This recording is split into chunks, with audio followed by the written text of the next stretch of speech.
So you support Donald Trump. I'm not going to yell. I'm not going to say you're wrong. I'm not going to talk about his policies. I'm not going to talk about his promises. I'm not going to talk about whether he's going to cut your taxes or raise them.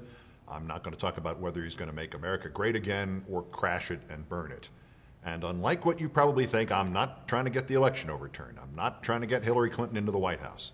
I'm not claiming the Republican Party won't be there for at least the next 4 years. No, this is about him and you.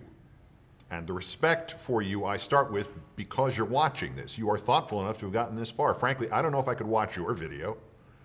So let's go in on the assumption that you're smarter than I am, in which case you already know what my point is going to be.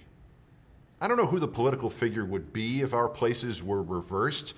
I guess the time I ever got the closest to the position you are in was with John Edwards, who had a problem, and I didn't see it. And while he was not my first choice, I would have supported him for president. He had what I thought was a great, humane set of policies. And he had a wife who was so smart and had been through so much in life that she probably should have been the candidate instead of him. And then it turned out John Edwards was a con man who had not only fooled me, he had also fooled her, too. So I have not been where you are right now, but close. And you are in a terrible position. A man whose opinions you agree with has been elected president and is about to be sworn in, and yet I'm pretty sure you know the problem here. You're smart, and generally speaking, the only person who can fool you is you. You're smart enough to recognize something I saw when I first met this man 33 years ago, and that is this. There is something really, really wrong with him. Who does this on Christmas Eve? His tweet was a plug for a documentary about him. Not even a new documentary, a repeat. Who does this on Christmas Eve? His Christmas greeting on Twitter was just a photo of himself, not the family, not the wife, not the kids, not even the vice president, not Santa, not Jesus, just him.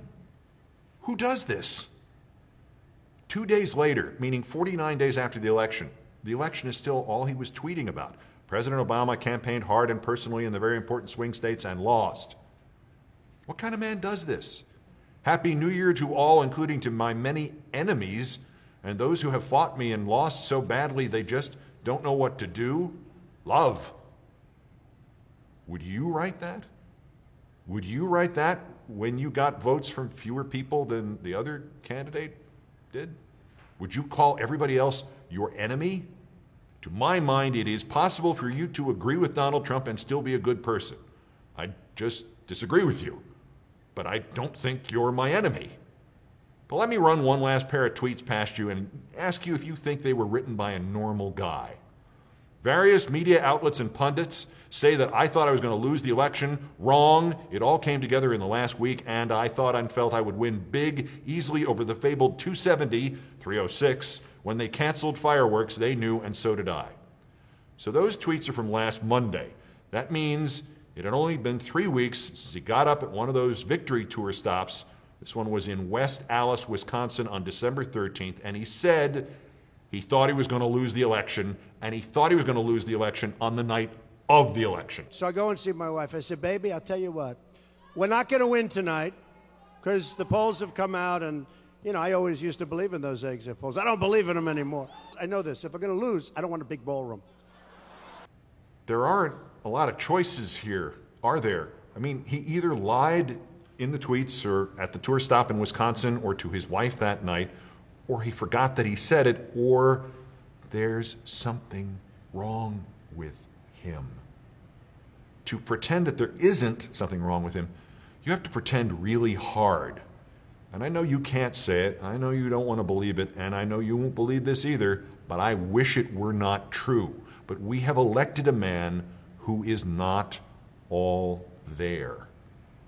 And that cannot end happily for anybody. Don't say anything, don't do anything. I don't even want you to admit anything to anybody except to yourself. But you know that someday, probably soon, something bad will happen, and whatever he does will make it worse, and it will all be clear that he's not healthy enough to be the president, and they will have to remove him.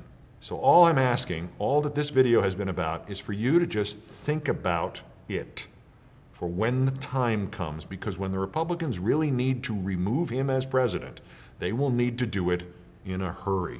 And as a Republican, or as a conservative, or as a Democrat, or as an American, or whichever way you describe yourself, it will be a lot easier and a lot safer for all of us if you have prepared yourself and you help them remove him, because he is not well.